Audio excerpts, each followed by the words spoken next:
Welcome to LinguaWire English B1. Today, we have two stories. A space rescue mission is being called off, and a new study about women and high-paying AI jobs. To help you follow today's episode, full transcripts and vocabulary lookups are available at linguawire.com.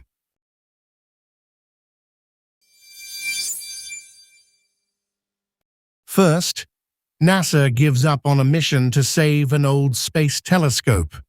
Now we go to Ella, our LinguaWire correspondent for technology.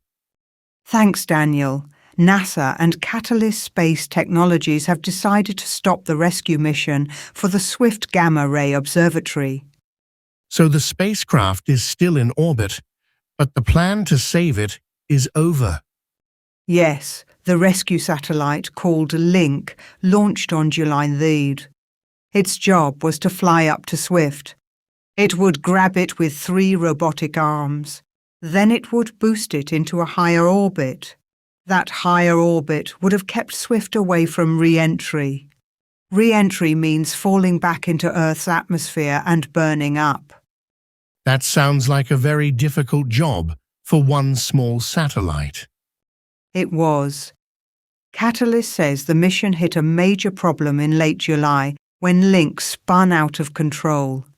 The company says 2 of the satellite's 3 reaction wheels stopped working. Those wheels help with attitude control.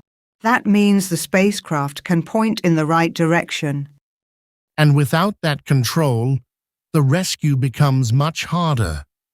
Exactly. There were also problems with the cold gas thrusters. They are used for finer pointing. So the team lost several tools for steering the spacecraft. What a tight race. Was there enough time to fix it? That was the big problem. NASA had given Catalyst a very fast schedule. The company built and launched Link in 9 months. That is unusually quick for a first-of-its-kind satellite.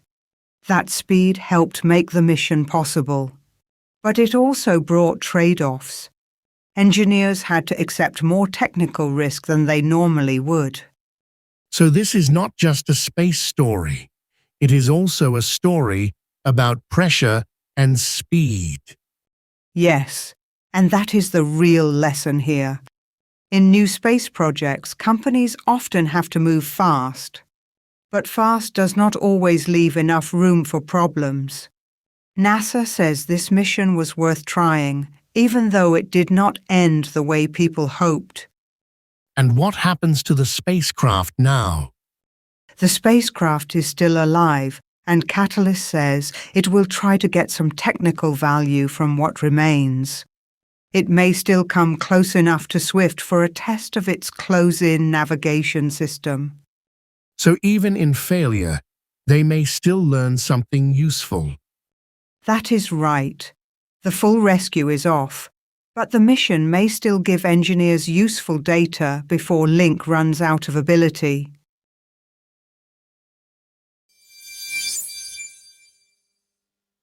Next, a new report says women are still missing out on many of the best-paid AI jobs. Now we go to Owen, our LinguaWire correspondent for technology. Thanks, Daniel. LinkedIn's latest data shows the AI jobs boom is not helping men and women equally. What do the numbers show? In the U.S., women made up just 26% of hires into jobs that require AI skills. But in non-AI jobs, women made up 50% of hires. So the gap is much wider in AI than in the wider job market. That is a big difference. And these jobs pay more too, right? Yes. LinkedIn says the typical AI job listing offers about $177,000 a year. A non-AI role is closer to $80,000. So this is not only about access, it is also about who gets the pay premium. That makes the pattern even more serious. It does, because AI jobs are growing fast. LinkedIn says postings for AI jobs have doubled since 2023. This is as companies invest billions into the technology. So the field is expanding, but the benefits are not shared evenly. Exactly. And the report says the problem becomes even clearer at the top. Across 27 countries, women hold only 13% of leadership roles at AI firms. In the broader tech industry, they hold 20% of those roles. So the ladder gets steeper as women move up. That is the picture. LinkedIn says the AI boom is compounding barriers that women already face in tech. The company also points to another pressure. Women are more likely to work in jobs that could be disrupted by AI. These include customer service and administrative roles. So some women may lose work, while others are shut out of the new jobs. Yes, and that is why the issue matters beyond one industry.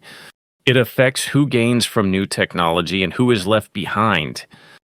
Did the report suggest any possible fix? It did. LinkedIn says skills-based hiring could help. That means employers focus more on what people can do. They do not look only at degrees or past job titles. The idea is that more women could enter AI jobs if companies looked more closely at real skills. People can learn AI skills through online courses or tools. So the report is not saying the problem is fixed. It is saying there is a clearer path forward. Yes, but only if employers actually change how they hire.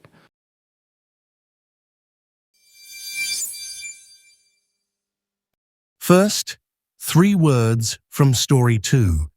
Premium. A higher amount of money for something better. In the story, it meant the extra pay that AI jobs can offer. AI jobs often come with a salary premium. Ladder. A set of higher levels in a job or company. In the story, it was used for the path to higher jobs and leadership. She moved up the ladder very quickly at work. Roles, jobs, or positions in a company or group. In the story, it described the kinds of work women hold in tech. She now has a bigger role in the team. Now the grammar point is going to. We use is going to when we talk about a plan or something expected soon. The spacecraft is going to test its close-in navigation system. The mission is going to give engineers useful data. Repeat after me. Is going to test.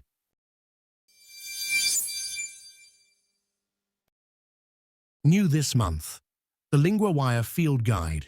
For every news theme, it gives you the 50 keywords to know, the most important verbs and conjugations that cover 90% of the full month's news podcast episodes, and lesson sheets on the fundamentals, how sentences are built, how the articles work, with flashcard practice to test yourself on all of it. Find it at linguawire.com guide.